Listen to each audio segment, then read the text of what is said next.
Bapak Ibu, saudara-saudari sedharma, selamat pagi, salam dalam Dharma, Namo Buddhaya. Senang sekali pada pagi hari ini kita bisa jumpa lagi dalam acara kebaktian di Wihara Fluid Dharma Sukha. Yang hadir berarti nggak jalan-jalan. Yang nggak hadir berarti masih jalan-jalan ya, masih liburan. Baik, Bapak Ibu, saudara-saudari sedharma, pada pagi hari ini saya akan membawakan perbincangan Dharma dengan tema Cengbeng dahulu, kini, dan mendatang. Bapak Ibu, saudara-saudari sedharma, rasanya istilah Cengbeng bukan hal yang baru buat kita. Ya, sebagai umat Buddha keturunan Tionghoa, Cengbeng ini merupakan salah satu tradisi yang sangat penting di dalam kehidupan keluarga orang-orang Tionghoa, baik yang beragama Buddha maupun yang bukan beragama Buddha.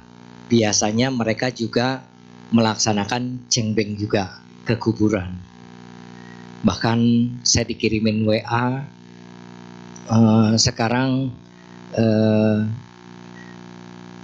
saudara kita yang Katolik juga merayakan Cengbeng, gitu ya. Jadi Cengbeng ini luar biasa Bapak Ibu ya, seperti Imlek, seperti tahun baru Imlek. Malah kekuatannya, kalau tahun baru Imlek itu bisa nggak pulang, tapi kalau Cengbeng dia pulang, karena dia harus ke makam orang tuanya atau membersihkan makam orang tuanya. Bapak Ibu, dalam kehidupan budaya orang Tionghoa terutama,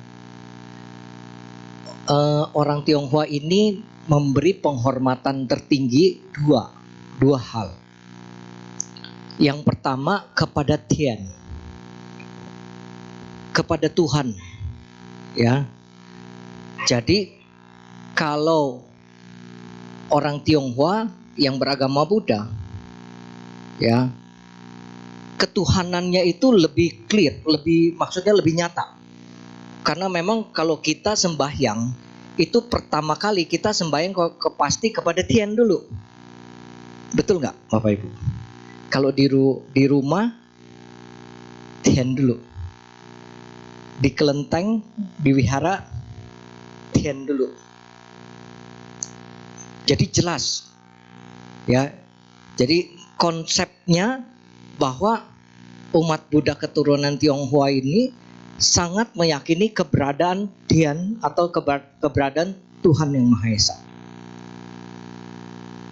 Yang kedua, penghormatan tertingginya adalah kepada leluhur atau orang tua. Jadi kedudukan orang tua itu tertinggi setelah Tian. Jadi kalau adik-adik, saudara-saudara melawan orang tua, jangan cerita doanya akan terkabul atau didengarkan oleh Tian. Karena papa mama itu merupakan perwakilan perwujudan dari Tian itu sendiri. Begitu. Jadi Bapak Ibu, karena penghormatan kepada leluhur begitu tinggi, maka penghormatan kepada leluhur yang sudah meninggal juga demikian. Makanya orang Tionghoa itu selalu mengkultuskan orang-orang yang berjasa di dalam hidupnya, termasuk orang tua, dengan adanya meja abu atau meja leluhur, abu leluhur. Hanya orang Tionghoa yang punya kekultusan begitu ya. Dia mengkultuskan orang-orang yang berjasa. Makanya jangan heran kalau dewa-dewinya orang Tionghoa atau dewa-dewinya umat Buddha keturunan Tionghoa itu banyak Bapak Ibu. Ya. Setiap tempat ada dewa-dewa setempatnya. Itu dikultuskan, ada altarnya, orang sembahyang. Ya.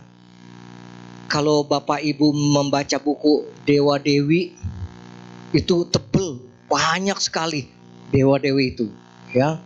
Bahkan mungkin kita nggak hafal juga tuh kalau kita lihat-lihat, karena kita hanya hafal yang terkenal seperti Kuan Kong, Tian Tian Xiang Ti yang kemarin belum lama saya jit ya, Sagui Cesa, begitu kan. Kemudian Kuan Im, ya, Tian Sang Semu, Macu, ya, atau Mak Copo, itu yang terkenal gitu. Yang lain-lainnya itu banyak sekali. Bahkan dewa dewi 60 bintang yang ada, atau 60 dewa Tai Sui yang setiap tahun ya ada, begitu kan. Itu 60. Tapi baru pertama kali saya lihat yang kelenteng yang punya atau wihara yang punya dewa ini 60 itu lengkap, itu di Makassar. Itu wiharanya atau kelentengnya itu pakai lift, Pak. Kelenteng modern. Mantap. Jadi waktu saya bawa Hio gitu ya, petugasnya nemenin, ayo Pak lewat sini Pak. Begitu lihat, loh kok ke lift gitu. Iya Pak, naik lift gitu. Wah, keren ya. Itu kita bayangin, jadi jangan berpikir bahwa kelenteng sekarang, tempat ibadah sekarang yang kesannya gelap, kumuh, kotor, itu kinclong Bapak Ibu. Ya, luar biasa. Kenapa? Itu sebagai penghormatan, dikultuskan. Karena dianggap berjasa. Bahkan bukan cuma dewa-dewi. Orang Hokkien mengkultuskan tebu. Pohon tebu. Orang Hokkien kalau dia sembayang, dia selalu pakai tebu. Acara pernikahan, sembayang Tien Kung atau sembayang Keng Tikong, ya, Chia Gue Cekau, kemudian kematian, pakai tebu. Mengkultuskan itu. Karena apa? Dalam sejarahnya orang Fujian, orang Hokkien itu punya hutang budi sama pohon tebu, kebun tebu. Nah, jadi tebu dianggap sebagai pahlawan buat keturunan mereka. Dikultuskan. Ya. Mungkin kalau Bapak Ibu sempat kena misalnya penyakit, sembuhnya sama bawang putih misalnya. Wah, pokoknya udah pesan sama anak, kalau nanti mama meninggal jangan lupa bawang putih. Nah, jadi kultus. Jadi budaya baru tuh, anaknya sembahyang pakai bawang putih. Karena dulu mamanya sempat misalnya, hampir mati kena kanker, makan ini sembuh. Itu. Begitu Bapak Ibu. Jadi jangan heran kalau budaya orang Tionghoa ini banyak dan di setiap tempat macam-macam. Termasuk budaya leluhur. Jadi penghormatan kepada leluhur itu sudah ada sebelum Masehi. Jadi sudah berlangsung sebelum Masehi. Ya. Dan memang ini diatur di dalam agama Buddha maupun agama apapun, bahwa salah satu kewajiban anak kepada orang tua adalah berbakti. Xiao atau hao. Ya, berbakti. Baik orang tua masih hidup maupun orang tua sudah meninggal dunia.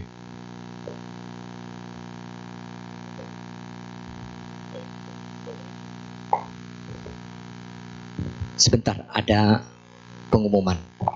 Mohon maaf ya, ada sedikit pengumuman.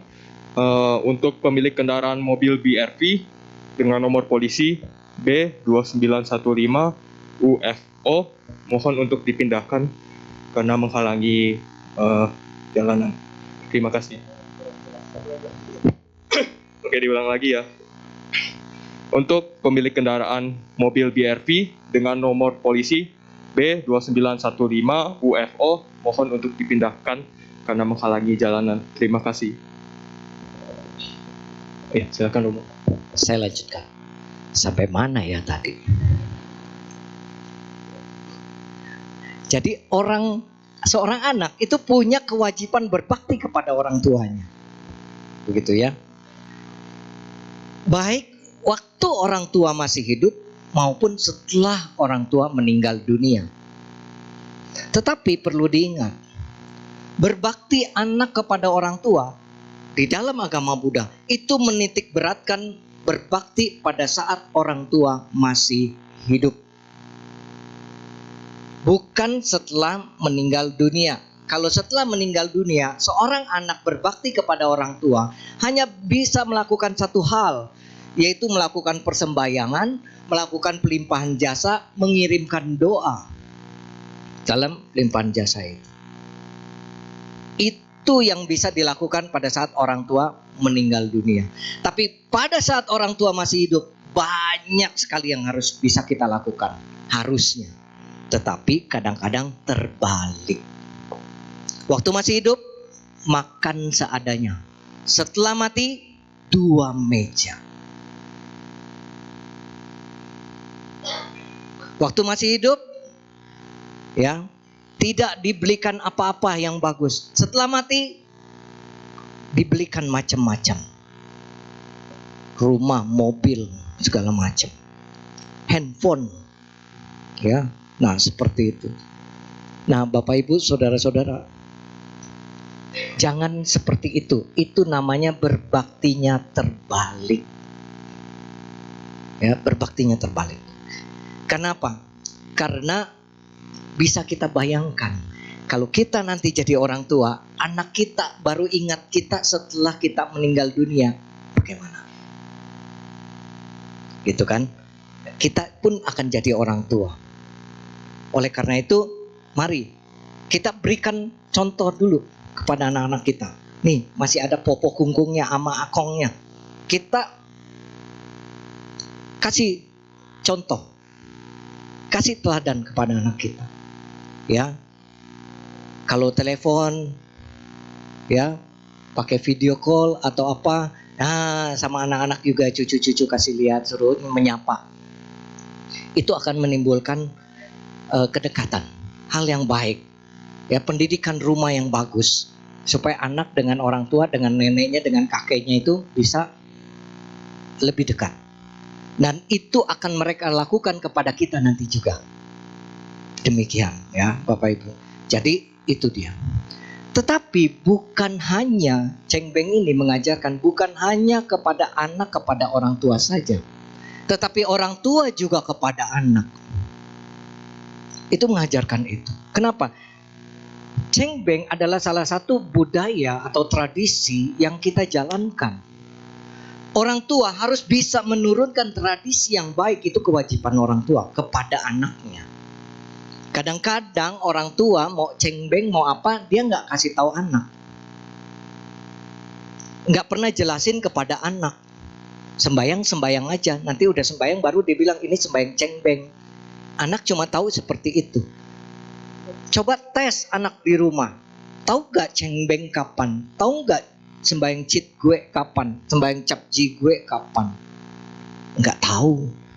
Karena kebanyakan orang tua hanya tahu untuk dirinya sendiri, tidak menjelaskan kepada anaknya.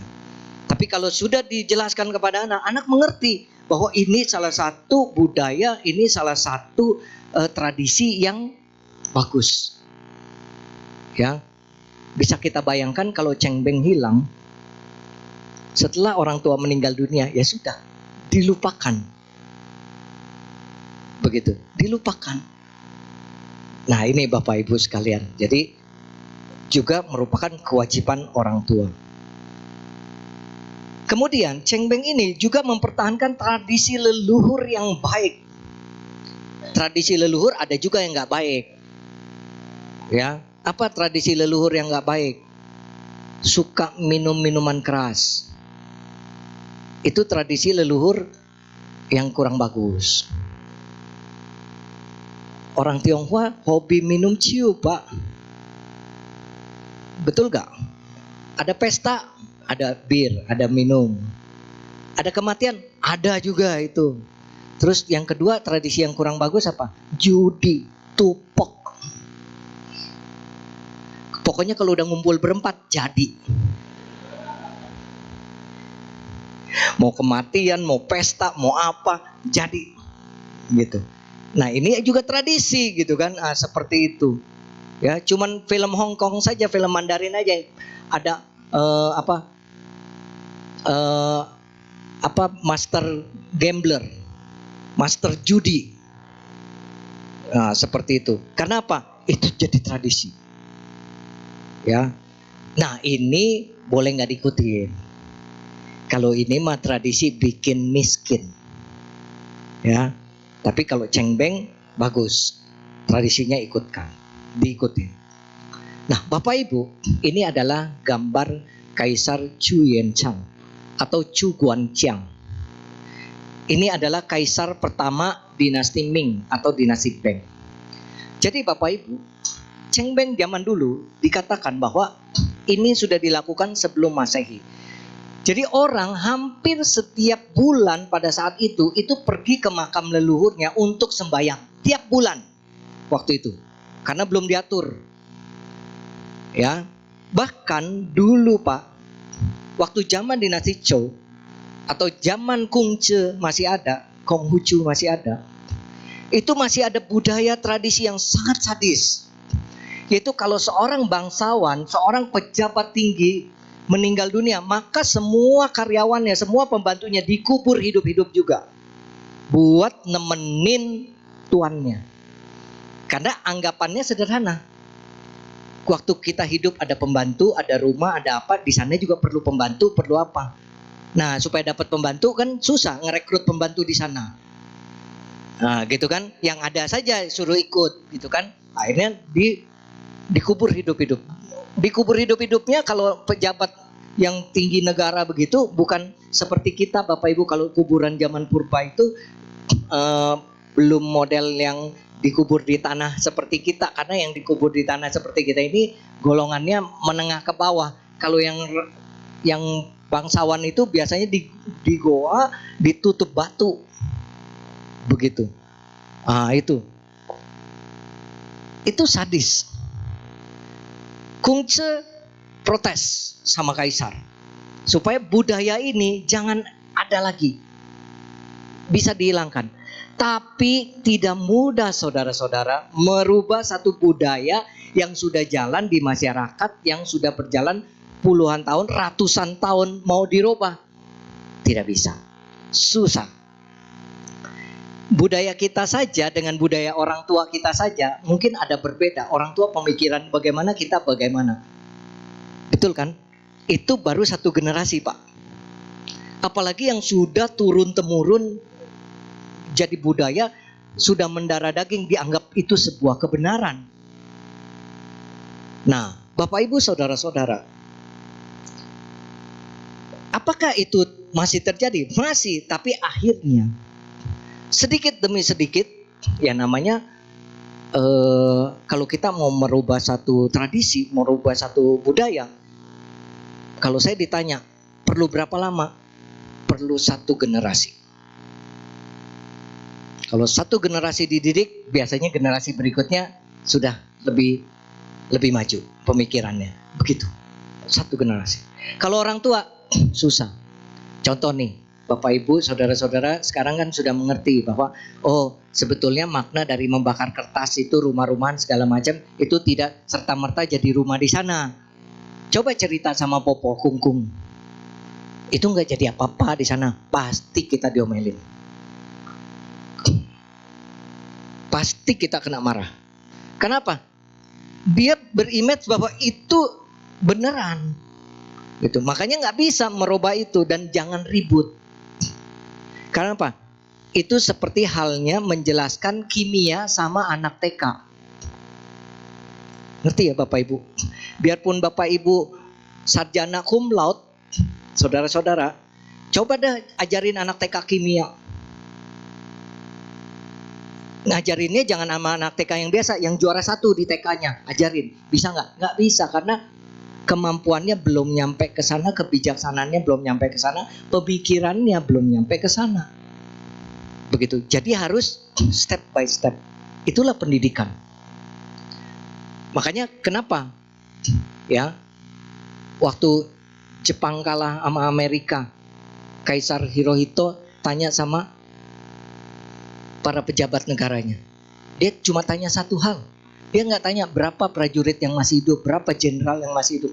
Tapi dia tanya satu, berapa guru yang masih hidup di Jepang. Kenapa? Dari pendidikan merubah nasib masa depan suatu bangsa, suatu negara. Itu Bapak Ibu Saudara-saudara. Makanya kenapa Kungce menekankan ini, Konghucu menekankan ini. Ya. Nah, betul. Begitu berganti generasi mulai berubah. Yang tadinya orang hidup benar-benar dikubur, sekarang diganti. Dibikin patung-patungan. Dari tanah, dari kertas, dari bambu. Untuk gantiin itu yang hidup. Terus sampai ke zaman generasi kita. Waktu Raja Qin Shi Huang meninggal dunia itu kan ada pasukan terakota kan. Sekarang jadi tempat wisata. Yang dari tanah, tentara dari tanah itu ratusan kan. Ada kuda, ada apa. Itu menggantikan itu daripada prajuritnya dikubur hidup-hidup. Buat nemenin dia gitu kan. Itu simbolisasi. Jadi tradisi membakar kertas tadi, rumah-rumahan, orang-orangan dari bambu, dari kertas gitu ya. Itu sebetulnya adalah tradisi yang mulia. Karena apa? Kalau enggak orang yang dikubur gitu. Makanya jangan menghina suatu tradisi orang kalau kita enggak tahu sejarahnya. Begitu. Mulia. Cuman ke zaman kita jadi tahayul Bapak Ibu. Itu orang-orangan dari kertas disabet. Nanti kamu di sana baik-baik ya ngelayanin Tuhan kamu. Terus ditusuk matanya, ditusuk telinganya, ditusuk mulutnya. Biar bisa dengar, biar bisa ngomong. Itu jadi tahayul. Itu jadi tahayul. Padahal nggak begitu tujuannya. Gitu. Cuma simbolisasi. Menggantikan. Ya, menggantikan simbolisasi. Nah kemudian karena setiap bulan mereka melakukan persembahyangan itu pemborosan. Bapak Ibu, Samseng zaman dulu itu pakai babi 1 ekor, kambing 1 ekor. Coba sekarang kemarin Cengbeng pakai babi 1 ekor, kambing 1 ekor. Udah gitu susah lagi ekonominya, nggak Cengbeng dah. Sekarang babinya udah diskon 70 plus 20%. 1 potong gitu. Kalau yang pakai Samsung ya, masih pakai Samsung. Ya, pakai Samsian doang 1 potong. Nah, seperti itu. Dulu babi 1 ekor, kambing 1 ekor. Akhirnya pada zaman dinasti Tang, kaisar memerintahkan bahwa Cengbeng cukup dilakukan 1 kali dalam 1 tahun. Di saat kapan? Di saat perputaran atau titik balik matahari. Karena orang Tionghoa Bapak Ibu pegang 2 penanggalan. Yang pertama Imlek atau lunar, yang kedua Yanglek atau solar. Kalau Imlek Xiague, Jigwe, Sagwe. Kalau Yanglek itu Januari, Februari, Maret, April. Nah itu. Yang Yanglek diambil 2, yaitu cuma penanggalan titik balik mataharinya. Karena Yanglek berdasarkan bumi mengelilingi matahari. Diambil titik baliknya di mana? Yaitu di titik balik waktu dari musim dingin ke musim panas dan musim panas masuk ke musim dingin. Yaitu tanggal 5 April dan 22 Desember. Makanya itu dirayakan sebagai Cengbeng dan sebagai Tangce. Makan onde. Gitu. Ya. Itu Bapak Ibu. Makanya di 2 penanggalan ini pasti banyak bencana alam. Saya sering kali kan waktu itu juga dia bilang, kalau mau jalan-jalan jangan Cengbeng ya. Mau jalan-jalan jangan Tangce ya. Dan bulan Cengbeng, bulan Tangce. Kemarin coba jalan-jalan ke Taiwan. Taiwan gempa besar pada saat Cengbeng. Mau Cengbeng. Jadi ini bukan ramalan yang duduk meditasi meramal, ada begini-begini. Enggak, ini memang semuanya ilmiah. Pada saat titik balik, gaya tarik matahari terhadap bumi itu sangat kuat. Itu bisa menyebabkan lempeng bumi bergerak, kulit bumi atau cairan di dalam perut bumi itu bergerak, dan yang menyebabkan gempa dan bencana alam. biasanya dua masa ini banyak bencana alam. Leluhur orang Tionghoa hebat. Nah, kemudian masuklah ke zaman dinasti Ming nih, Kaisar Chu Guangqiang atau Chu Yanchang ini. Ya, Kaisar Chu Guangqiang awalnya dia hanya orang biasa. Jadi ada dua kaisar di Tiongkok yang berasal dari orang biasa, Bapak Ibu. Kalau yang lainnya keturunan bangsawan. Tapi dua kaisar ini dalam sejarah Tiongkok hanya orang biasa. Yang pertama Han Kaochu, yaitu kaisar dinasti Han pertama. Itu orang biasa. Sama ini Chu Yanchang, dia orang biasa juga. Ya, jadi kaisar. Dia orang biasa, miskin, sering perang. Negara Tiongkok kan waktu itu dijajah Yuan. Yuan itu orang Mongol. Ya. Jadi sering perang, akhirnya dia pergi meninggalkan kampungnya karena banyak bencana, banyak penyakit. Ya, kemudian orang tuanya meninggal begitu. Nah, dia pergi, dia tinggal di wihara, dia jadi biku, sempat jadi biku. Ya. Nah, setelah itu karena perang, ya, biku juga susah makan, nggak ada yang dana. Gitu kan ya, nggak ada yang dana. Akhirnya dia lepas jubah jadi tentara. Ya, selama di wihara dia belajar membaca, menulis, teknik strategi perang dan lain sebagainya. Nah, waktu dia jadi tentara dia jago strategi.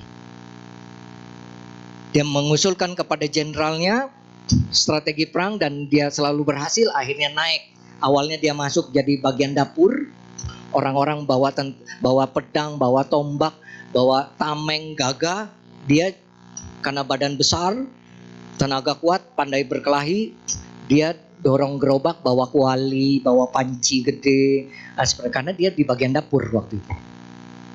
Nah, seperti itu. Tapi begitu karena dia punya kemampuan strategi bagus, jenderalnya tahu, naik jadi komandan. Begitu naik jadi komandan pasukan, naik lagi jadi komandan peleton. Begitu naik berhasil, naik lagi komandan batalion. Sampai akhirnya dia jadi jenderal.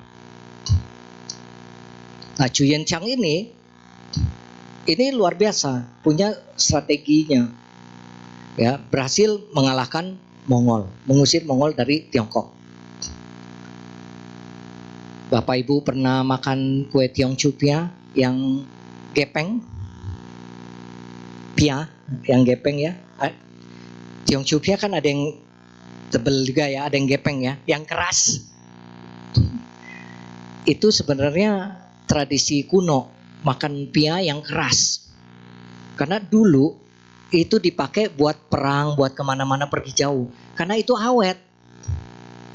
Awet Pak, kue Tiongchu Pia yang gepeng itu, yang keras. Bapak Ibu perhatikan, tengah-tengahnya suka ada bolongan enggak? Gak ada bolongan ya. Itu dulunya strategi dimasukin kertas oleh Kaisar Chu Yanchang ini untuk memberitahu berontak Xiaogui Ceit. Jadi pasukannya disuruh bikin pia itu, kemudian dimasukin ke tengahnya. Kita kan kalau makan itu kan kebiasaan kan nggak digigit begitu. Tapi dia apa? Potek dua gitu ya, atau dipotong gitu ya. Nah, begitu dipotong, tengahnya ada kertas. Orang lihat, oh berontak Xiaogui Ceit, Xinjia. Nah, pada saat Xinjia terjadi pemberontakan besar, akhirnya Mongol berhasil diusir dari Tiongkok. Dia naik jadi kaisar. Begitu dia naik jadi kaisar, dia ingat papa mama. Dia bingung juga cari di mana makam orang tuanya. Akhirnya dapat strategi. Dia umumkan. Makanya Cheng Beng jadi sebuah tradisi resmi dan wajib itu sejak zaman dinasti Ming. Kaisar Chu Yanchang kemudian membuat dekret peraturan bahwa pada saat Cheng Beng semua rakyat Tiongkok harus ke kuburan membersihkan makam orang tuanya dan menandakan dengan kertas pendek ditindih batu. Apa tuh dibilangnya? Techua ya. Ditindihin batu. Untuk menandakan bahwa itu sudah dibersihkan. Barang siapa yang tidak membersihkannya, maka potong kepala. Makanya kenapa orang Tionghoa Kalau Sincia berani nggak pulang, tapi Cheng Beng dia pasti pulang. Kalau nggak, potong kepala. Gitu. Ya, jadi akhirnya pas saat tanggal 5 April itu, nah Cheng Beng tahun ini tanggal berapa? 4. Kenapa tanggal 4? Karena tahun kabisat, Februarinya 29. Kalau Februarinya bukan tahun kabisat, 28, berarti Cheng Bengnya tanggal 5. Karena 29 sudah diambil 1 di sana, karena kita mengikuti penanggalan matahari. Begitu, ya Bapak Ibu. Nah, baik. Nah, Bapak Ibu sekalian, akhirnya semuanya pada saat Cheng Beng ke makam bersihin semua. Nah, begitu Kaisar udah bikin strategi, prajuritnya dikerahkan ke daerah, ke tempat dia, ya, dia berada di daerah Anhui. Kaisar Chu Guangqiang ini asalnya. Nah, kemudian dia mengerahkan di sana makam, cari makam yang belum dibersihkan. Karena dia lupa di mana makam orang tuanya, dia tidak tahu. Nah, begitu akhirnya menjelang sore ketemu ada 2 makam yang belum dibersihkan oleh keluarganya. Kaisar ke sana, nah, kemudian dia menganggap bahwa ini adalah kuburan papa mamanya. Dia bongpai, kemudian dia paikui di sana. Nah, sejak saat itu Cheng Beng jadi wajib hukumnya. Jadi kalau misalnya ada makam orang tua, makam leluhur, telepon saya, "Mo, boleh nggak sembayangnya di rumah, nggak di makam?" Tidak boleh. Karena kalau ada makam, harus Cheng Beng harus ke makam. Kalau Cit gue, Cap Ji gue mungkin masih boleh, nggak ke makam. Tapi kalau Cheng Beng wajib ke makam. Karena peraturannya belum dicabut. Masih berlaku SK-nya, Pak. Begitu. Dari zaman dinasti Beng dan dinasti Ming. Begitu. Nah, seperti itu.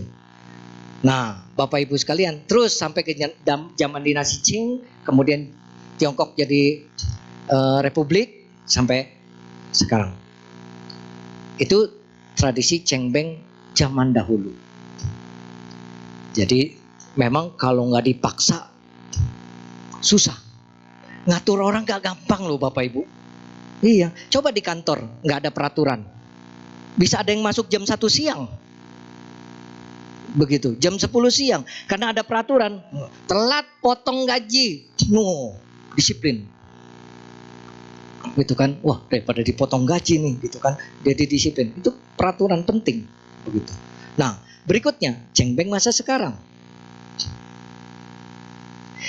Tradisi ini masih kuat dipertahankan saat ini. Ya, masih kuat dipertahankan. Bahkan bukan hanya di Buddhis, mulai saudara-saudara kita dari agama lain pun masih merayakannya. Kalau dia masih mempunyai keturunan orang Tionghoa. Begitu. Jadi budaya itu mengatasi agama. Jadi budaya itu berlaku buat semua. Begitu, tidak membedakan. Artinya kalau masih punya orang tua, ya berbakti. Kalau masih punya leluhur, ya diperingati. Karena apa? Banyak sekarang ya orang tua itu tidak mengerti hakikat sembahyang leluhur. Kalau anak tanya, "Mah, kok sembahyangnya kayak gini-gini ya, Pak?" "Udah, dulu kunggung popo kayak gini, ikutin aja." Gitu ya. Dulu ama akong kayak gini juga, mama juga nggak ngerti, pokoknya ikutin dah sembahyang gitu. Harusnya mengerti hakikatnya gimana, tradisinya gimana bisa terbentuk gitu, karena setiap orang punya tradisi keluarga.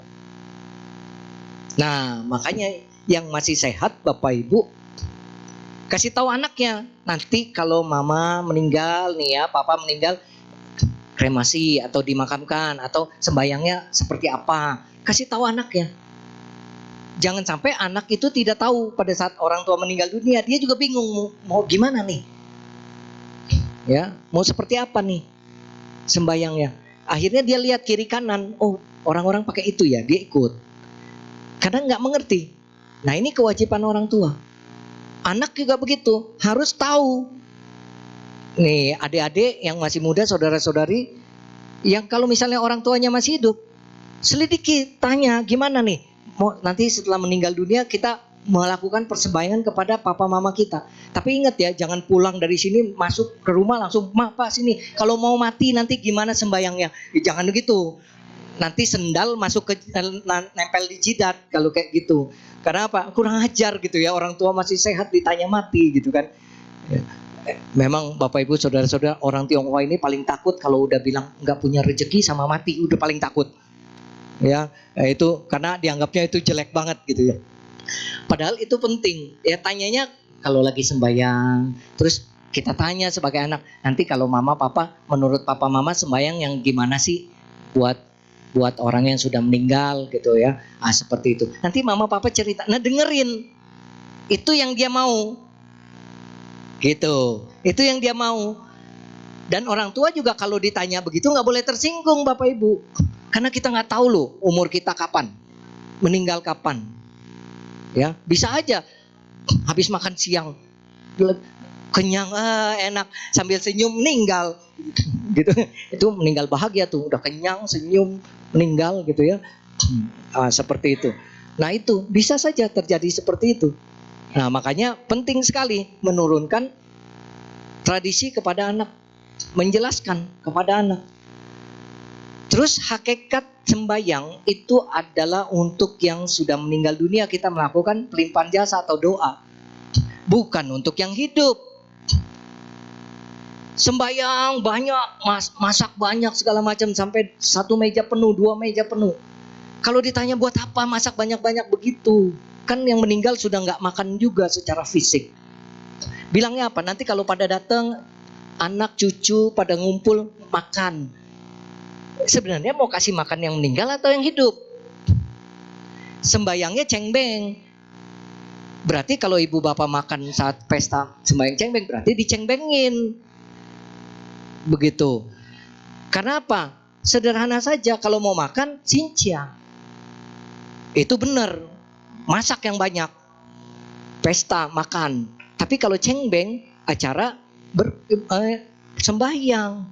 Bukan untuk orang yang datang makan. Begitu. Akhirnya apa? Kesel sendiri. Mau sembahyang, anak gak ada yang kasih uang, apa-apa mahal. Ya tentu saja perlu sambal ati 1 mangkok, masak 1 panci. Gitu kan? Perlu ikan ikan pindang misalnya, pakai pindang gitu ya. 1 ekor beli 5. 1 panci. Mana cukup sembahyang begitu? Akhirnya apa? Apalagi yang masih memegang tradisinya terlalu kolot. Masak ini, masak itu, masak ini, masak itu. Ya. Kenapa? Dianggapnya wah kalau banyak makanan orang tua senang. Banyak makanan lengkap, orang tua di sana bahagia. Saya ambil analogi begini Bapak Ibu. Bapak Ibu yang sudah punya anak nih ya. Anak Bapak Ibu ini susah secara ekonomi. Ya, buat anaknya sekolah aja dia susah. Terus suatu hari dia telepon kita. "Ma, apa? Besok datang ya ke rumah makan." Walaupun dia susah, dia masih mau undang kita makan ke rumahnya. "Tapi Ma, saya cuma bisa kasih Mama mie goreng sama paling juga sama sayur 1 rupa atau 2 rupa. Gak apa-apa ya Ma?" Ibu jawab apa? Bapak jawab apa? Mau gak? Mau ya? Tetap mau kan? Karena apa? Kita tahu dia susah. Dia bisa kasih mie goreng itu aja udah bagus. Dan dia ingat kita, masih ingat kita. Mau. Pikirannya apa? Pikiran kita, ya udah susah tapi masih mau ingat. Bagus. Waktu hidup orang tua bisa pikir begitu. Udah mati pun sama. Nggak perlu banyak. Nggak perlu macam-macam, lengkap. Kalau keadaan ekonomi kita nggak mampu. Orang tua tahu. Jelas Bu? Jangan sampai begitu kita datang, wah masakannya macam-macam, ada capcay, sate, segala macam. Terus udah kita makan, sambil kita makan, terus kita tanya sama anak kita nih yang susah. Ini lagi dapat lotre atau apa nih? Banyak bener makanan. Utang mah tadi pinjam dulu duit. Kira-kira Bu Pada saat ibu makan begitu dikasih tahu bahwa yang kita makan anak, bela-belain buat kita makan begitu, utang, gimana? Senang nggak? Nggak senang, nggak siopwe, nggak puak-pue. Seperti itu. Jadi kalau nggak puak-pue bukan karena ketawa, marah-marah, bukan, gitu ya. Tapi begitunya tuh, kita nggak merasa bahagia. Aduh, gara-gara saya makan anak sampai utang. Pasti kita bilang begini, kalau masih hidup nih, kita pasti bilang begini. Udah, kalau nggak punya duit mah jangan. Begitu kan? Setuju nggak? Makanya jangan kasih pesan sama anak yang susah-susah kalau udah mau mati. Beneran ini. Anak zaman dulu dengan anak zaman sekarang beda, Bapak Ibu. Ya. Syukur masih satu toko. Coba dia pindah toko sebelah. Ya. Nah, ini Bapak Ibu sekalian. Makanya penting sekali. Hakikat sembahyang itu bukan seperti itu. Sederhana. Tetapi tradisinya dipertahankan. Apa tradisinya? Kita pasang meja, ada lilin, ada hio, ada makanan. Urusan makanan apa yang disediakan? Tidak masalah. Disesuaikan dengan kondisinya. Seperti itu. Simple.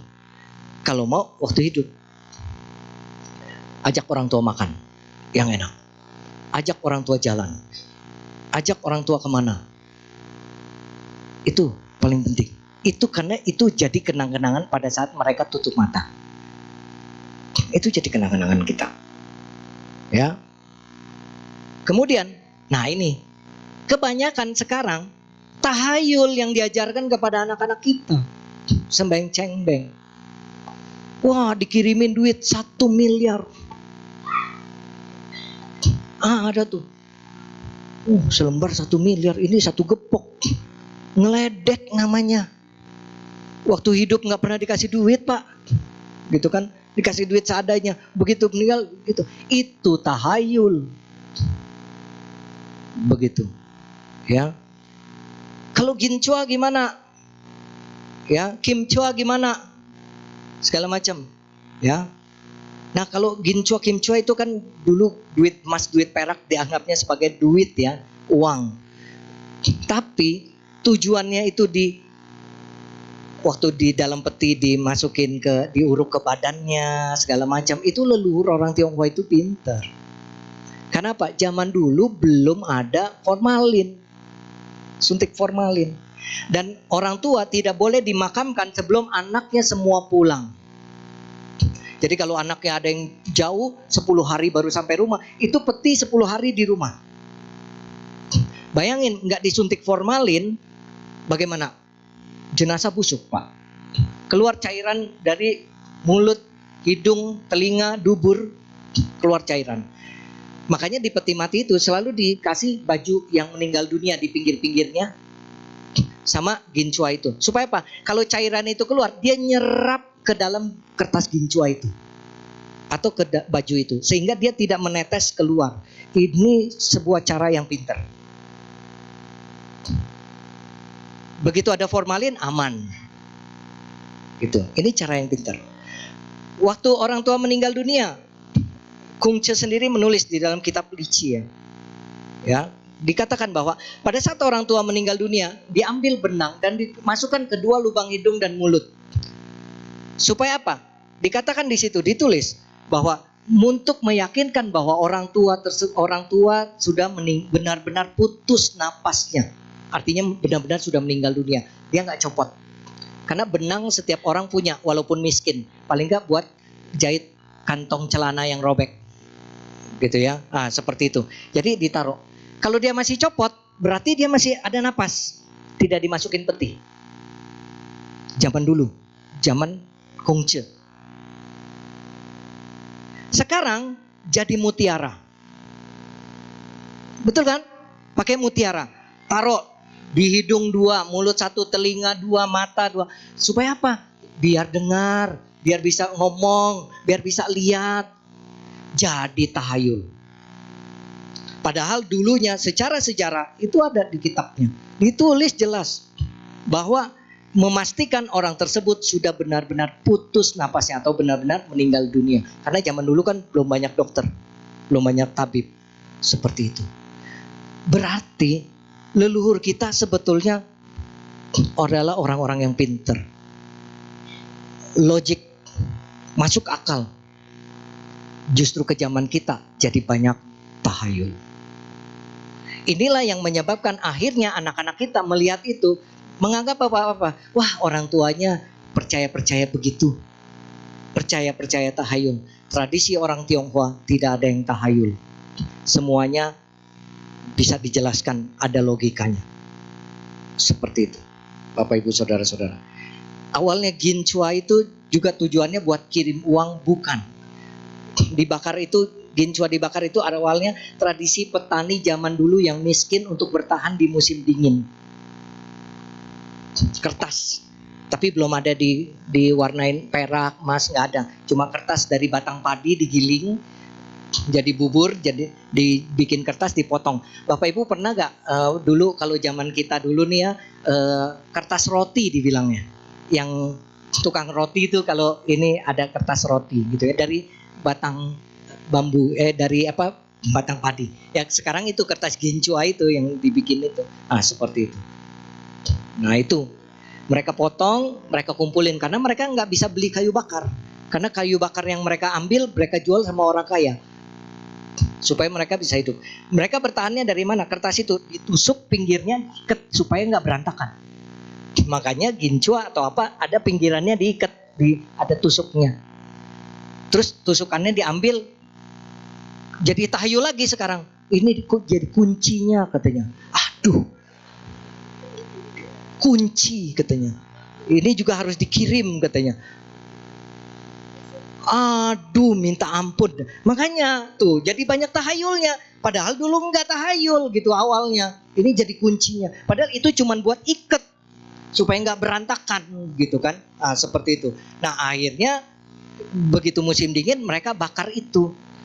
Kumpul keluarga malam pakai anglo, pakai wadah dari tanah, dibakar. Satu nyala hangat, bakar lagi satu nyala hangat. Makanya kenapa bakarin itu satu-satu. Itu kalau beneran itu dikirim jadi uang di sana, bikin capek. Satu suruh orang pungut, satu suruh orang lemparin semua dong, gitu sekalian satu karung, gitu kan. Ini dulunya seperti itu tradisinya, bertahan di musim dingin. Makanya kenapa yang jagain peti disuruh kerja begitu, biar dia nggak tidur. Coba dibakar semua, tidur dia, nggak ada kerjaan. Ini logika loh Bapak Ibu. Terus kalau dia ada hawa yang, ada hawa panas, dia nggak masuk angin walaupun bergadang. Kayak kita camping naik gunung, bikin api unggun Pak. Kalau bikin api unggun, camping 3 hari pun nggak akan masuk angin.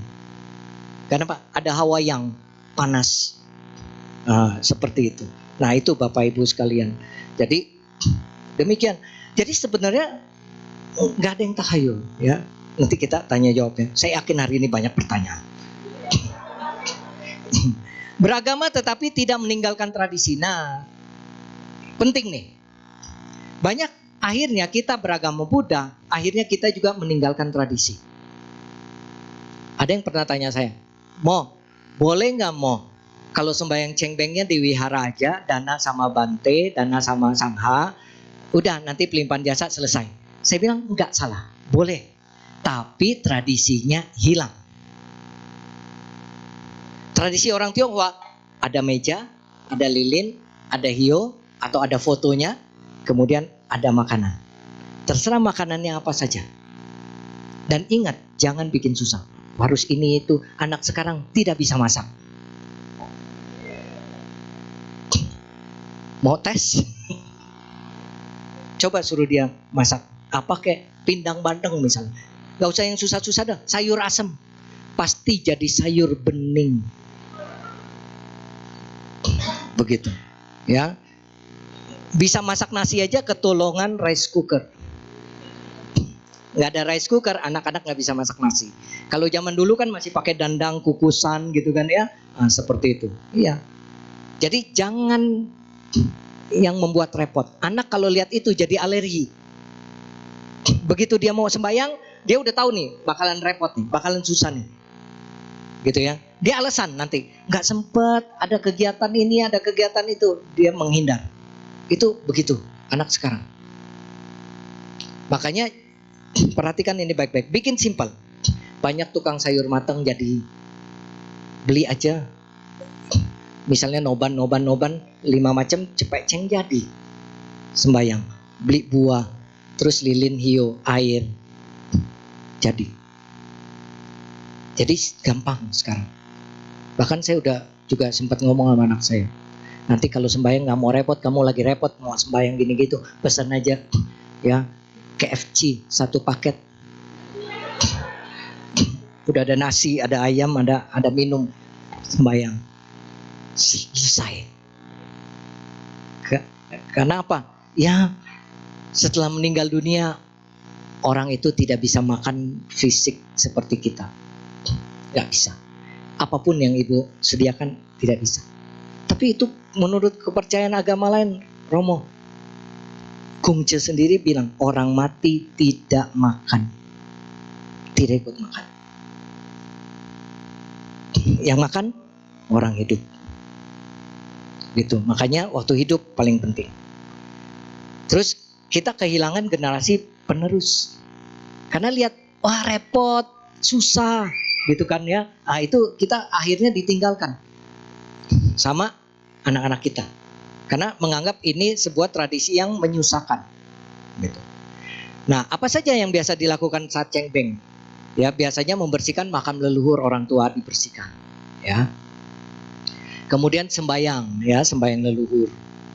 Ya. Nah, apakah sembahyang leluhur itu sama dengan pemborosan? Bisa jadi. Kalau modelnya kayak tadi.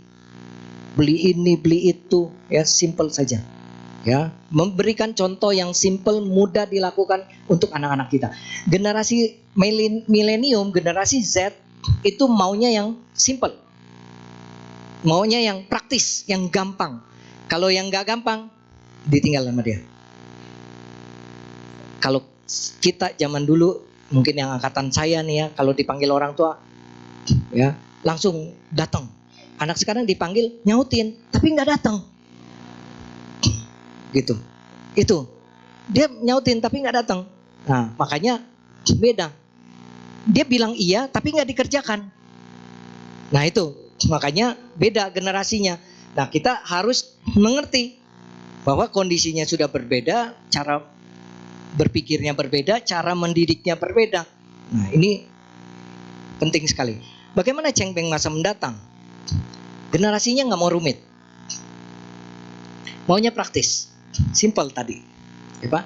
Coba kalau sembayangnya kayak tadi saya, simple banget, tinggal telepon jadi sembayang, gitu kan? Orang berpikir mudah. Tapi kalau kita ada kasih contoh, oh pakai nasi, ada sayurnya segala macam buah, nah dia ikutin juga karena simple. Oh gampang ini mah, bisa dia. Itu, ya. Kemudian sembahyang yang sederhana dan mudah. Jadi jangan bermewah-mewah. Ya, jangan mewah-mewah. Romo, tapi kalau ada uang boleh nggak? Silakan saja. Ya, silakan saja. Toh tujuan sembahyang itu mengingat papa mama. Saya juga bilang begitu. Kenapa? Anak kecil kan sekarang kritis, Pak, berpikir. Dia tanya, "Pak, itu kok sembahyang kasih makan? Emang dimakan?" Gitu. Memang datang. Nah, seperti itu. Ya karena apa? Teman-temannya di agama lain nggak begitu. Saya katakan bahwa oh ini adalah cara kita dulu kan kungkung popo waktu papa kecil, mama kecil itu kasih makan. Sekarang cengbeng ingat mereka. Kita limpahkan mereka. Ini yang kuku popo, kungkung popo dulu sama akong dulu suka. Ini yang disediakan. Nah, seperti itu. Simple. Dan ini untuk mengingat. Terima kasih dulu papa mama dikasih makan. Sekarang kita mendoakan mereka. Semoga mereka juga di sana itu selalu bahagia, tidak kekurangan apapun. Ya, ini sebagai rasa terima kasih kita.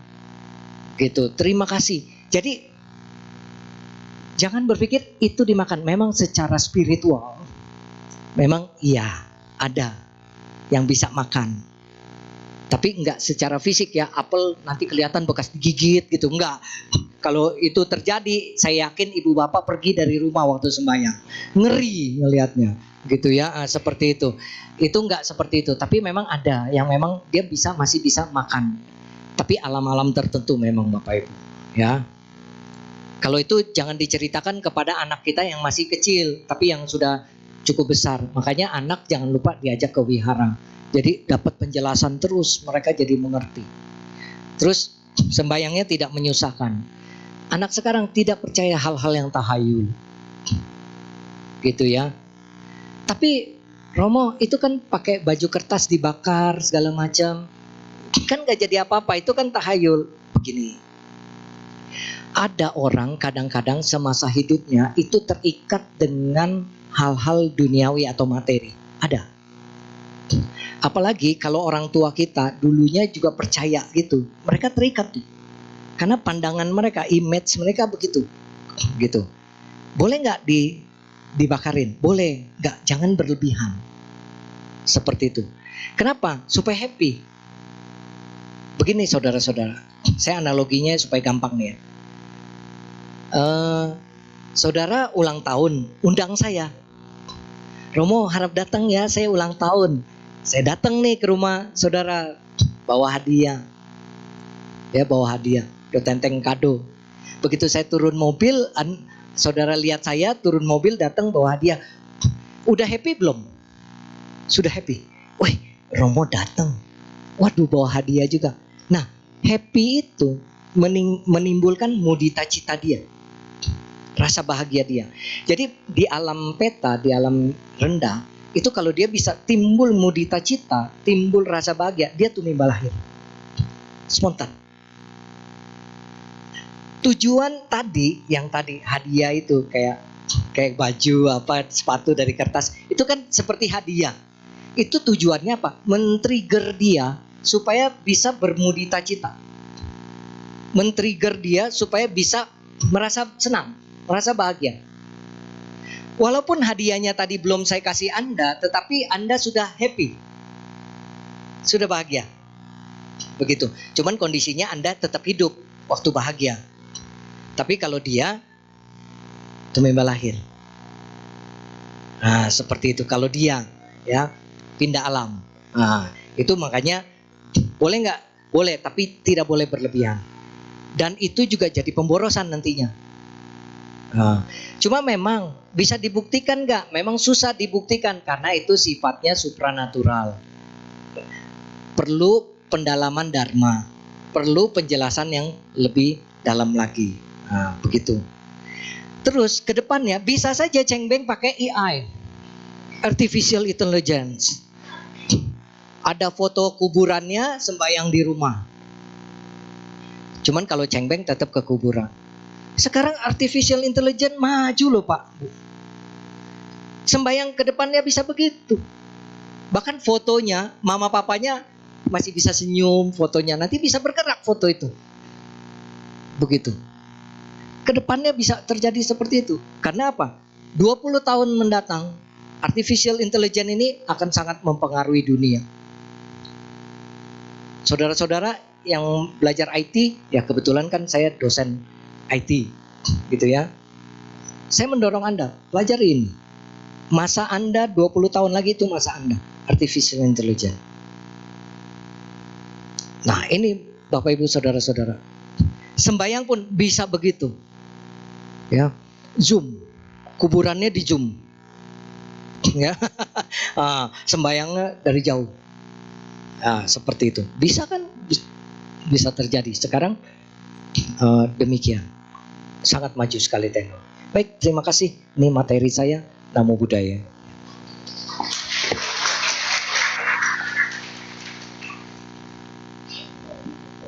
Baik, masih ada waktu untuk diisi dengan sesi tanya jawab.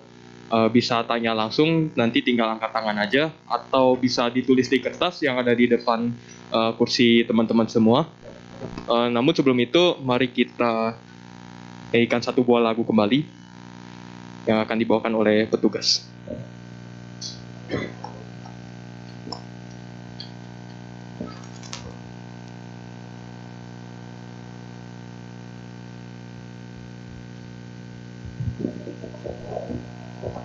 Bapak Ibu Saudara-saudari dalam sedama, untuk lagu kedua mari bersama-sama kita menyanyikan lagu yang berjudul Bila Cinta Kasih Ada. Lirik terdapat pada proyektor sebelah kanan ruangan.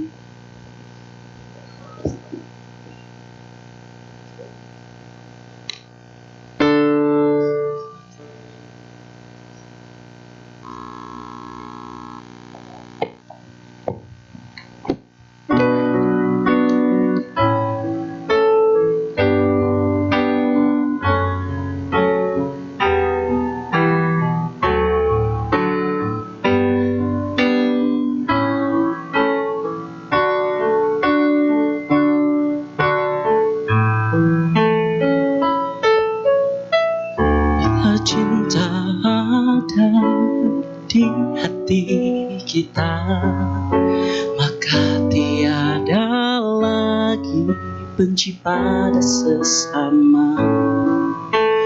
Bila kasih ada di hati kita, maka terhapuslah kesombongan di jiwa.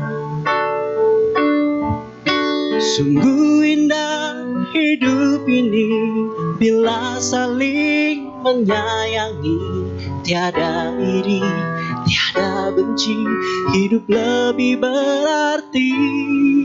Sesungguhnya kita sama, tiada berbeda, punya hati, punya rasa, ingin hidup tentram, bahagia.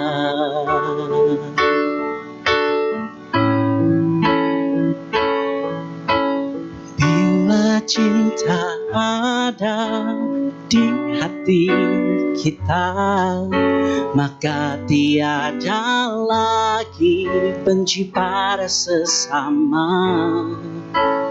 Bila kasih ada di hati kita, maka terhapuslah kesombongan di jiwa.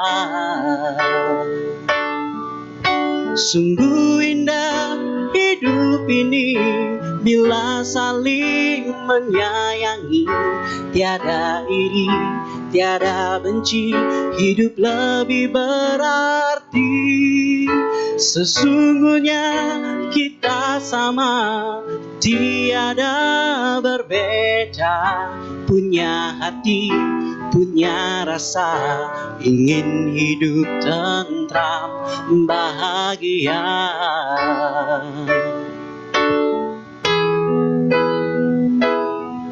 Sungguh indah hidup ini bila saling menyayangi, tiada iri, tiada benci, hidup lebih berarti.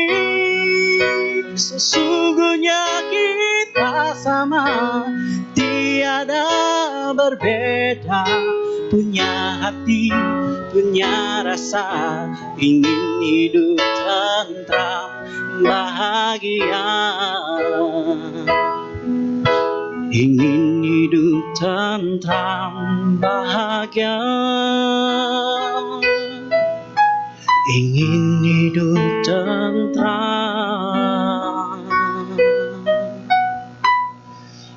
bahagia.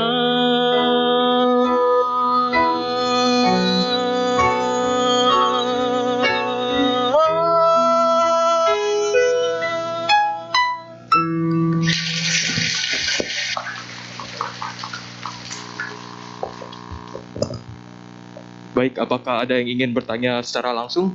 Boleh angkat tangan. Nggak ada? Oke. Kita masuk ke pertanyaan tertulis ya.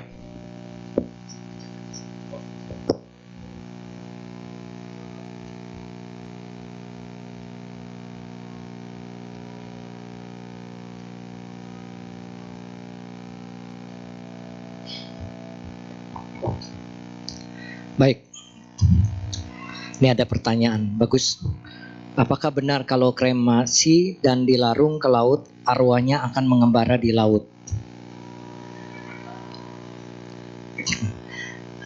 Jadi dewa laut dong ya.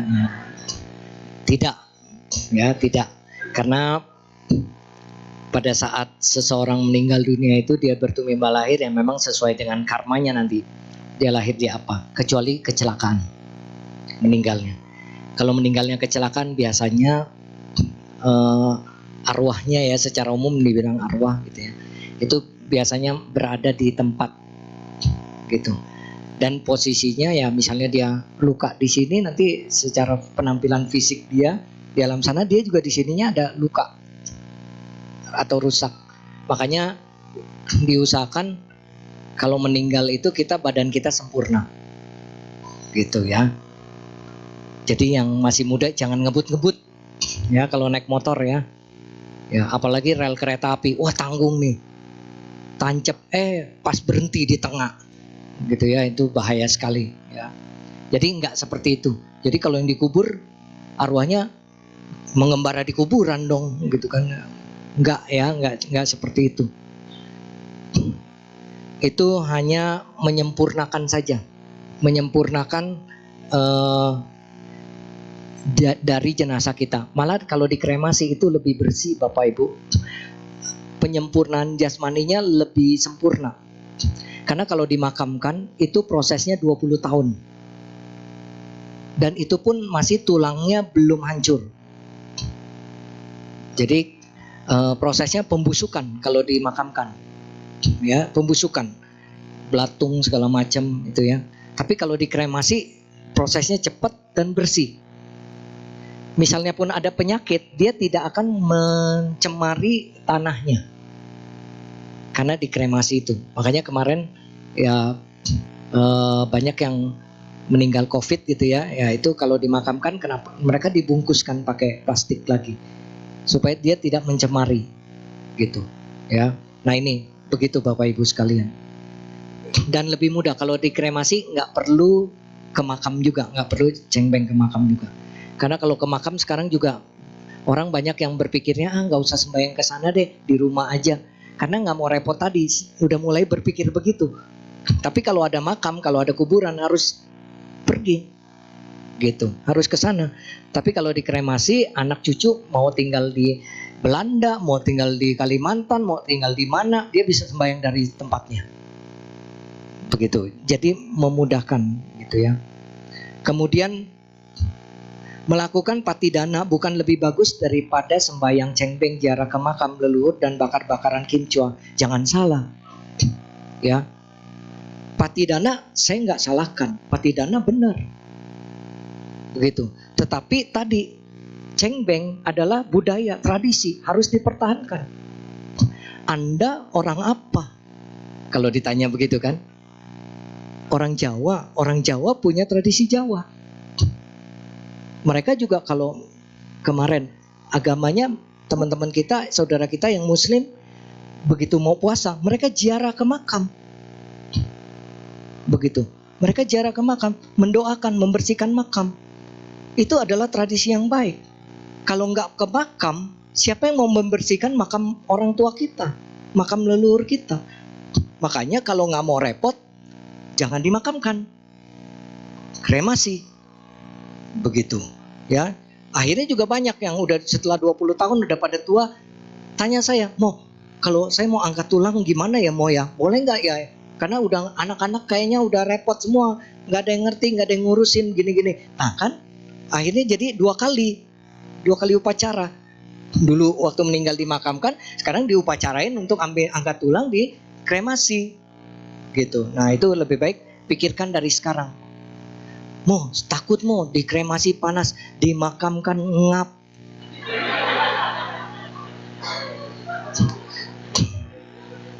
Susah nafas. Ya terang aja kalau panas, karena yang dikremasi orang masih hidup, dikremasi ya panas. Gitu kan. Kalau orang sudah meninggal dunia, kita sudah punya badan baru lagi. Seperti kita nih sekarang pakai baju ini, terus pulang, baju ini kan kotor, kita masukin mesin cuci. kita pakai baju yang lain kan, sudah ganti baju. Pada saat itu mesin cuci jalan, dicuci, digiling segala macam, terasa gak di badan kita? Seperti itu. Karena kita sudah punya badan baru lagi. Nah itu dia. Ya, jadi tadi kalau bakar kimchua, tadi apa leluhur bakar kimchua, nggak bakar kimchua, nggak apa-apa. Tapi tradisinya jaga ke kuburan, sembayang, begitu, ya. Tapi ingat, kalau orang tua masih pesen, nanti bakarin ini, bakarin aja. Toh juga nggak seberapa, bukan harus berkarung-karung, gitu kan. Kadang-kadang kan orang semakin banyak semakin menunjukkan status sosial, semakin gengsinya tinggi, itu salah. Kalau mau waktu masih hidup, gitu. Kalau mau waktu masih hidup, orang tua beliin kalung 10 kilo. Gengsinya naik, orang tua begitu ke pasar pakai kalung 10 kilo, orang nggak, wah, orang tua siapa ini, gitu kan. Kalau mau naikin status begitu, jangan sudah meninggal baru tuh dikirimin ini itu, gitu ya.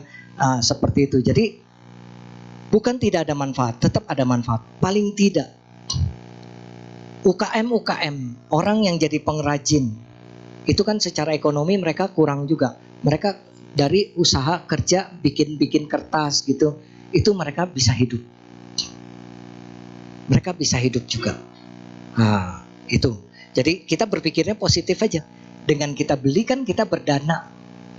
Pada saat upacara sembahyang gitu banyak uang beredar kan. Perputaran ekonomi bagus. Kita lihat positifnya. Kita termasuk menyumbang atau kita termasuk berdana untuk hal yang baik. Itu saja. Kalau buat saya begitu. Ya, kita berdana. Kemudian kalau patidana, pelimpahan jasa sampai bisa merubah nasib orang tua yang terlahir di alam peta. Siapa yang tahu? Banyak pelimpahan jasa nggak sampai kalau orang tuanya lahir di alam neraka. Nggak gampang, saudara. Gitu kan? Kalau di alam peta, bisa gak? Bisa. Tapi rasa apa? Mudita citanya itu sama kayak tadi. Senang. Oh, anaknya berdana sama wihara, sama biku, sama sangha. Berdana. Dia merasa senang atas nama dia. Happy. Sama itu juga. Ini maaf Pak, buat mama papa pakai di sana gitu. Dia lihat anaknya kasih. Dia senang juga. Mudita cita juga. Ujung-ujungnya ke mudita cita. Cuma memang caranya berbeda. Yang satu caranya yang memang diajarkan oleh guru kita Buddha Gautama dengan melimpahkan jasa, kita menuangkan air seperti Sang Buddha waktu mengajarkan Raja Bimbisara waktu itu. Kalau tradisi orang Tionghoa itu pengaruh Tao itu dengan api. Semuanya melalui api. Pelimpahan jasanya begitu. Kalau yang Buddhis air.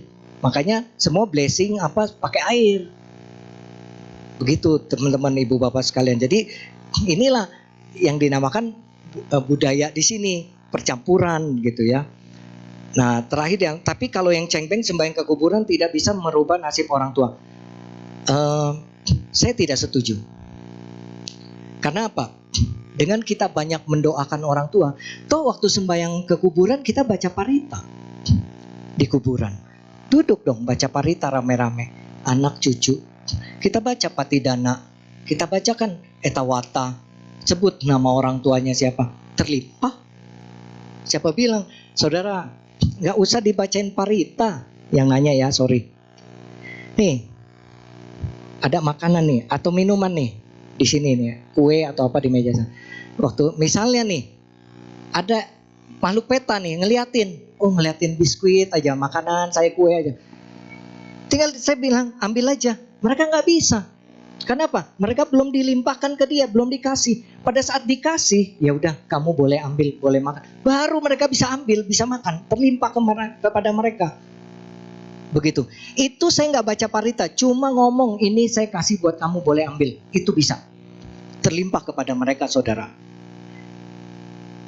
Jadi kalau saudara yang belum pernah mengalami kejadian spiritual seperti itu, memang pertanyaannya teoritis nih, begini. Oh, di bacaan parita terlimpah gitu. Enggak bisa. Kenapa akhirnya itu sembahyang gitu juga dilimpahkan kepada mereka, dipersembahkan kepada mereka supaya mereka bisa menerima. Karena leluhur kita bukan orang tua kita yang sekarang aja. Kehidupan-kehidupan lampau, kita pernah lahir lagi. Juga kita punya mama papa, punya akong ama. Kemarin aja kita baru disembayangin cengbeng. Benar loh. Kita belum lama nih disembayangin cengbeng nih kita. Karena kan sebelum ini kan kita jadi orang tua orang dulu kan, kita meninggal. Jangan-jangan kita kemarin disembayangin cengbeng. Begitu. Nah, itu Bapak Ibu sekalian. Jadi bisa saudara, bisa. Yang penting apa? Ketulusan Anda. Ya, ketulusan hati, kesungguhan apa? Karena apa? Yang namanya doa universal. Mau pakai agama apapun, cara apapun, doa kepada para leluhurnya, orang tuanya sampai. Begitu ya. Seperti itu. Jadi jangan berpikir, oh, dengan cara ini yang paling benar. Tidak, banyak cara. Ya, banyak caranya. Terus bagaimana jika keturunan kita tidak melakukan sembahyang cengbeng lagi karena mereka tidak percaya akan tradisi tersebut? Makanya tadi saya ceramahnya udah panjang lebar. Iya, jangan dibikin sulit. Jangan dibikin susah, bikin sederhana, bikin mudah. Gitu ya. Kalau bikin mudah, yakin akan diikutin selamanya. Gitu ya. Apakah akan berakibat sesuatu terhadap leluhur kita? Kalau leluhur banyak kebajikan, tidak disembayangin pun tidak masalah. Nih misalnya Bapak Ibu, banyak kebajikan dalam hidup. Anak gak ada yang sembayangin, tidak masalah. Kenapa? Kita punya kehidupan sudah jauh lebih baik. Tapi kalau disembayangin dan leluhurnya lahir di alam surga, biasanya anak cucunya jaya.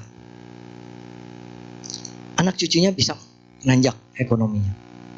Pernah ada kejadian orang lama sekali nggak dapat pekerjaan. Kemudian bertanya, kenapa ya saya nggak dapat kerjaan, udah lamar sono sini. Cuman satu pertanyaan, papa mama masih ada? Papa udah meninggal, mama masih ada. Terus ke kuburan papa, kapan terakhir? Udah lama nggak pernah sembahyang ke kuburan. Sembahyang. Akhirnya dia sembahyang ke kuburan, 2 bulan kemudian dia dapat kerja. Makanya orang tua itu adalah dewa yang hidup Bapak Ibu Saudara-saudara. Jadi jangan sia-siakan itu. Apalagi masih ada ya, masih hidup. Itu ladang berkah kita. Ladang menanam jasa orang tua. Ya. Jadi kita berbakti itu paling penting. Itu buka pintu rezeki saudara-saudara. Kalau nggak percaya, coba praktekin dulu. Ya, praktekin dulu. Itu saudara akan banyak rezekinya, akan naik secara ekonomi. Jadi kalau nggak sembayang tergantung leluhur. Kalau leluhur banyak kebajikan tidak masalah. Dan juga pasti ada yang sudah tumimba lahir, sudah memiliki kehidupan. Ya termasuk kita leluhur yang sudah tumimba lahir, gitu ya. Kalau orang tua meninggal dikremasi, cengbengnya gimana? Dan gimana dan di mana? Di rumah boleh. Justru kalau dikremasi bisa lebih simple, lebih gampang di rumah. Saya juga gitu, papa mama kremasi, jadi sembahyang cengbeng ya di rumah. Ya, itu dia. Kemudian kalau hanya berdana di wihara yang melakukan sembahyang cengbeng, apakah sah? Ini seperti yang tadi, boleh saja berdana di wihara, tapi tradisi nggak boleh ditinggal. Tetap sembahyang. Pakai meja, lilin, hiu, makanan. Ya, itu tradisi. Karena kalau nggak seperti itu, anak tidak akan mengingat orang tua. Tidak akan mengingat leluhurnya. Saudara-saudara jangan salah. Misalnya ada orang bilang, wah ada yang bisa lihat, punya mata batin, bisa lihat. Oh ada dewa, ada senming, ada sinbeng yang ikutin, yang jagain. Itu bukan lain adalah leluhur kita sendiri. Jadi bukannya Kuan Im Posat ikutin kita kemana-mana. Kuan Im Posat gak ada kerjaan gitu, ngikutin kita. Bukan, itu adalah leluhur kita yang jadi dewa. Leluhur kita yang jadi dewa. Makanya kalau ibu bapak bisa lahir di alam dewa, anak cucunya bahagia. Anak cucunya punya jasa besar. Dan anak cucu punya jasa besar, tadi banyak kebajikan, dilimpahkan kepada leluhurnya. Leluhurnya bisa jadi dewa, lahir di alam surga. Makanya anak berbakti itu bisa nyebrangin orang tua ke surga. Gitu. Anak berbakti bisa menyeberangkan orang tua ke surga. Begitu ya. Kemudian apabila kita ingin membetulkan, memperbaiki bongpai kuburan, bagaimana tata cara yang harus dilakukan? Biasanya ya tadi kemarin menjelang cengbeng itu boleh ya diperbaiki ya. Apakah kalau memperbaiki kuburan hanya boleh dilakukan pada masa cengbeng saja? Begini saudara-saudara, setelah cengbeng ya cit gue sebetulnya sih oke, bisa. Tapi kebanyakan orang melakukannya di cengbeng karena dianggapnya sembahyang kuburan, datang ke makam. Jadi sekalian dibenerin, dibersihkan dan lain sebagainya. Itu begitu. Tapi sebaiknya jangan di akhir tahun karena musim hujan. Ya, mau sincia, itu musim hujan. Jadi kalau diperbaiki takutnya rontok lagi istilahnya gitu. Nah, makanya sebaiknya di bulan cengbeng gitu ya. Itu saja. Kemudian, betul kan banyak? Cengbeng tahun ini banyak kuburan kebanjiran air hujan, terutama di tanah kusir. Mohon Romo berikan solusinya. Nah, kalau sudah seperti itu, sebaiknya angkat. Kalau kuburan sudah mulai kebanjiran, secara feng shui sangat buruk. Sangat buruk. Ini kita bicaranya beda nih ya, bukan agama nih. Kita bicaranya ke feng shui kuburan. Kalau feng shui kuburan buruk, itu akan berimbas kepada anak cucu. Akan berimbas ya kepada anak cucu. Makanya feng shui kuburan harus bagus. Nah, masalahnya tidak semua orang ngerti feng shui kuburan. Begitu dimakamkan anaknya, cucunya, ekonominya merosot atau stuck. Jadi gimana tuh Romo? Kremasi. Aman. Mau hadap mana kek, pokoknya sama. Gitu. Karena dikremasi nanti abunya itu akan disempurnakan ke laut. Kembali ke alam. Jangan berpikir nanti itu masih ada orangnya, masih ada apa. Udah enggak ya Bapak Ibu ya. Udah enggak. Nah, seperti itu. Jadi sempurnakan. Kemarin juga teman saya gitu ada abu leluhurnya di rumah abu, potnya itu wadahnya pecah, bisa pecah. Terus dia telepon saya tanya, ini gimana ya, kenapa ya gini-gini. Sudah saya bilang, dia bilang boleh nggak disempurnakan ke laut? Ya udah sempurnakan saja.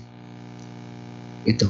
Nah ini Bapak Ibu sekalian, baiknya demikian, gitu ya. Tadi jangan berpikir juga, oh nanti ada di laut dia tinggalnya. Enggak, ya enggak, gitu ya. Karena dia sudah tumimba lahir di alamnya lagi, ya. Jadi kalau misalnya tadi yang sudah terendam kuburannya, terendam air, sebaiknya dipindahkan atau diangkat kremasi. Karena itu feng shui-nya sudah tidak bagus, tidak baik, ya. Ini lagi mau tanya, kalau sembahyang cengbeng itu bakar kertas kimchua itu tradisi atau tahayul? Tadi saya udah jelasin ya. Jadi itu tradisi bakar itu. Jadi tujuannya apa? Untuk mensugesti, men-trigger gitu ya. Jadi yang tahayul itu kalau dibakarinnya handphone, kemudian apalagi tuh duit lembaran 1 miliar. Itu udah tahayul Bapak Ibu kalau yang kayak gitu. Tapi kalau kimchua, ginchua itu yang umum begitu saja, itu enggak. Ya, bukan tahayul, tadi mensugesti. Supaya dia, siapa tahu leluhur kita ada yang masih terikat hal-hal seperti itu, begitu lihat, oh kita kasih gitu kan, oh dia senang, tumimba lahir. Seperti halnya ada satu kejadian begitu kan, dulu saya pernah cerita. Anaknya mimpi mamanya katanya nggak punya baju. Akhirnya dia bakarin, dia beli baju kertas, dia bakar, dia sembayang, dia bakar. Dia bilang, ma ini baju buat mama pakai. Malamnya mimpi katanya, mamanya pakai baju yang dia kirim. Yang baju kertas itu yang dia kirim. Motifnya sama. Dia tanya saya, kenapa ya bisa begitu? Benar tuh, nyampe tuh. Bukan nyampe, dibakar nyampe, bukan. Tetapi pada saat dia lihat, ma ini buat mama pakai. Dia lihat, aduh dia senang sekali. Pada saat senang sekali, mudita citanya timbul di alam peta itu nggak ada rasa bahagia. Begitu rasa bahagianya timbul, karma baiknya berbuah, muncul, dia tumimba lahir. Nah begitu dia muncul, karma baiknya itu mudita citanya muncul, terakhir dia lihat apa? Kita kan kalau mati begitu, seperti nonton film, terakhir kita lihat apa? Itu yang menentukan kita lahir di mana. Nah begitu dia lihat, terakhir itu baju yang dikirimkan anaknya, dia kemudian tumimba lahir, meninggal di alam yang lebih baik, di alam yang lebih bahagia, dia bisa menampakkan diri dengan baju yang dikirim. Begitu. Orang meninggal kecelakaan, naik motor, terus kehantam kepalanya, hancur separuh. Pada saat dia meninggal, begitu dia nanti menampakkan diri, misalnya di alam petanya, dia pasti dengan kondisi yang mukanya juga hancur. Kenapa? Terakhir dia lihat seperti itu. Dia merasakan kesakitan, dia merasakan apa sebelum meninggal dunia. Nah itulah detik-detik terakhir menentukan kita. Begitu saudara-saudara. Jadi sebetulnya yang jadi tahayul karena kitanya berlebihan, keterlaluan. Handphone, ama mana ngerti dikirimin handphone, pegang handphone aja nggak bisa dia, mau kirimin handphone juga gimana caranya gitu kan. Seperti itu tahayul. Itu berlebihan. Jangan yang berlebihan. Ya, oke. Kemudian sekarang kalau ortunya Buddhis meninggal, anaknya bukan, dan ada aturan tidak boleh pegang hiyo, itu gimana Romo? Begini, tidak semuanya. Ada juga keluarga yang beda-beda agama, tapi saat sengbeng, saat sembahyang, pegang hiyo. Itu tergantung dari didikan keluarga. Ya, didikan. Masalahnya kadang-kadang orang tua terlalu lepas untuk mendidik tradisi atau mendidik agama kepada anaknya. Cincai aja. Ya, diajak ke wihara dia nggak mau, ya sudah. Coba saudara kita yang lain, nggak jalan ke gereja, nggak jalan ke masjid. Betul kan? Mereka harus. Kalau kita nggak, masih ngantuk Romo, kasihan. Masa Senin sampai Jumat sekolah, Minggu datang lagi ke sekolah kebaktian. Itu ada aja tuh alasan gitu, karena dulu saya kepala sekolah. Saya tahu orang tua alasan gitu. Begitu nanti anaknya pindah agama, baru dia seperti pantat kebakar. Iya, baru cerita ke saya, Romo, saya anaknya kabur. Kenapa bisa kabur? Iya, ribut sama saya. Kenapa cengbeng nggak mau pegang hiyo? Ini beneran nih. Ini beneran. Begitu enaknya SMA. Waktu SD anaknya diwajibin sekolah minggu, datang marah sama saya. Begitu kan. Tapi begitu SMA anaknya begitu, datang lagi ke saya nangis. Saya langsung balikin, dulu kok kalau dari kecil dididik nggak akan begitu. Kalau engkau lepas, pasti. Nah baru Pak Rudi saya nyesel juga. Habis gimana ya? Nah giliran udah susahnya aja minta tolong saya suruh benerin gitu kan. Nah, seperti itu. Nggak bisa, saya bilang. Step by step. Gitu. Itu nggak mau pegang hiyo dan lain sebagainya. Tapi jangan salah. Di agama lain ya seperti Katolik. Sekarang udah ada sembahyang cengbeng. Mereka merayakan sembahyang leluhur. Begitu. Ya. Anaknya tidak berbakti. Tergantung. Jangan menuntut anak berbakti kepada kita kalau kita nggak bisa memberi contoh berbakti kepada orang tua kita dulu. Perhatikan itu. Jangan cerita ke saya, mau anak saya tidak berbakti, anak saya tidak melawan orang tua, anak saya begini. Tapi kalau saya tanya bagaimana perlakuan bapak ibu kepada papa mamanya selama ini, sama misalnya nggak pernah nelpon, nggak pernah nanya kabar, nggak pernah apa, itu juga tidak berbakti. Berarti kita contohnya, gitu.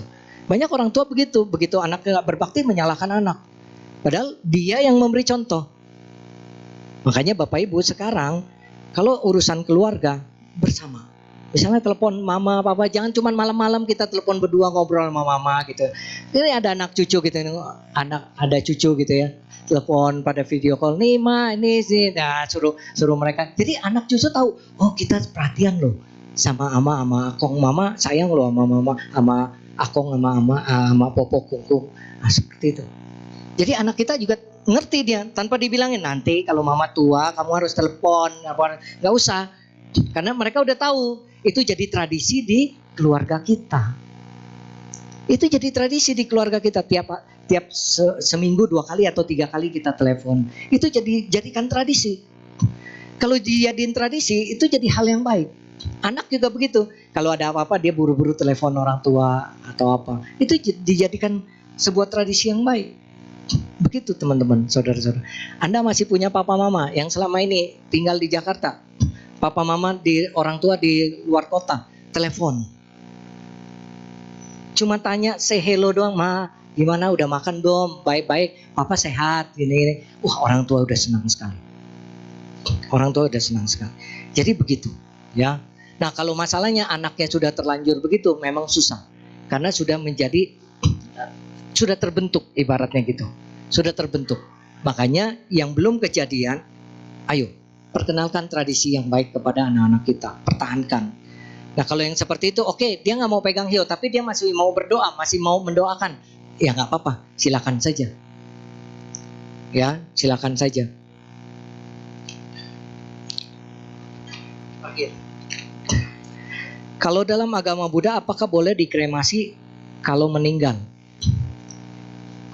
Boleh. Kalau dipanggang kayaknya belum. Ya, kalau kremasi boleh. Ya, yang agama Buddha banyak yang dikremasi, Bapak Ibu. Buddha Gotama, Sang Buddha, jenazahnya kremasi atau dimakamkan? Kremasi. Cuman kremasinya beda. Kalau Sang Buddha tuh waktu meninggal dunia, ya, badannya itu digulung kain 500 kain wol. 500 gulung kain wol, kemudian 500 gulung lagi kain linen. Terus dimasukkan ke dalam peti. Peti mati Sang Buddha itu dari besi. Nah, peti matinya itu dimasukin lagi ke dalam peti lagi. Nah, pemakaman Sang Buddha ini, ya, itu mirip seperti pemakaman Paus. Paus, Bapak Suci orang Katolik. Paus itu peti matinya dari besi. Itu tradisi itu. Nah, waktu mau dikremasi, ya, itu apinya keluar sendiri dari badan. Jadi nggak perlu dibakar dari api, tapi dari badan Buddha Gotama itu keluar api sendiri membakar. Dan perlu diketahui, kain lapisan paling luar, lembar paling luar dan lembar paling dalam yang kena kulitnya Sang Buddha itu tidak terbakar. Tidak terbakar. Jadi di tengah-tengah, gimana caranya mau bisa begitu? Saya nggak tahu. Itulah apa ya istilahnya, kehebatan orang suci gitu ya. Mau agama apa, setiap agama pasti punya orang suci, punya nabinya. Nah itu punya kelebihan seperti itu. Dan seluruh tubuh Sang Buddha menjadi relik. Ya, menjadi relik. Waktu itu kalau ibu bapak ke India kan ada tempat membagi relik Sang Buddha kan, di India itu menjadi 8 bagian kalau nggak salah. Nah seperti itu, dibagi-bagi ke negara-negara. Nah itu, jadi Bapak Ibu sekalian, jadi dalam agama Buddha boleh dikremasi kalau meninggal. Ya, memang begitu gitu ya, memang seperti itu. Bisa kita bayangkan setelah 200 tahun atau 100 tahun setelah kita, ini penuh nih orang. Kalau dikubur gimana? Gitu ya.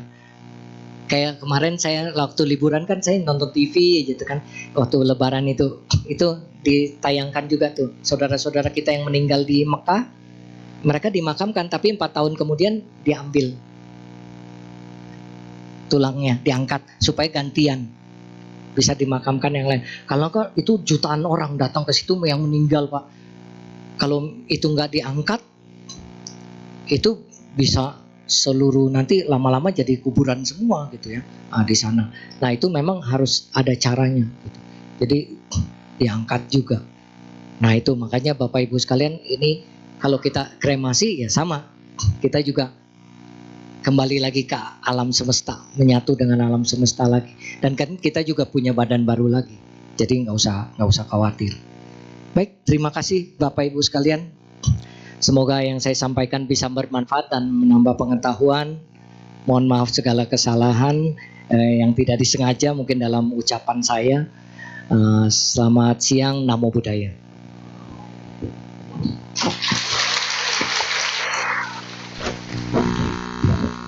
Baik,